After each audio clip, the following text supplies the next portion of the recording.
ஒரு நாள் சாக்ரடீஸ் அவர்கள் தனது வீட்டு திண்ணையில் அமர்ந்து கொண்டு தன்னை தேடி வந்த இளைஞர்களுக்கு தத்துவ உபதேசம் செய்து கொண்டிருந்தார். அப்போது அவருடைய மனைவி அவரை பார்த்து, எந்த நேரமும் பேச்சு பேச்சு தானா, நீங்கள் பேசி பேசியே வீணாக போயிட்டீங்க, இந்த இளைஞர்களையும் அப்படியே வீணாக்கணுமா என்று அவரை பார்த்து திட்டினாள். மீண்டும் பொண்டாட்டி பிள்ளைங்களை பற்றி கொஞ்சம் கூட அக்கறையே இல்லை அவருக்கு என்று தொடர்ந்து அவரை விமர்சனம் செய்து கொண்டே இருந்தால், அதையெல்லாம் அவர் பொருட்படுத்தாமல் இளைஞர்களுக்கு தத்துவ உபதேசம் செய்து கொண்டிருந்தார்.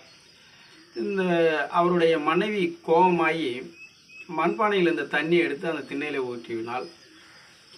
உடனே சங்கடப்பட்டு இளைஞர்கள்லாம் எழுந்தார்கள்.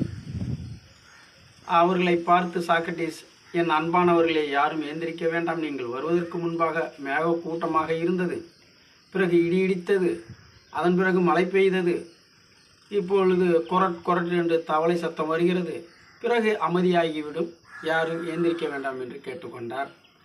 சாக்ரடீஸுடைய சகிப்புத்தன்மை கண்டு அந்த இளைஞர்களெல்லாம் பெருமிதம் கொண்டார்கள். நன்றி.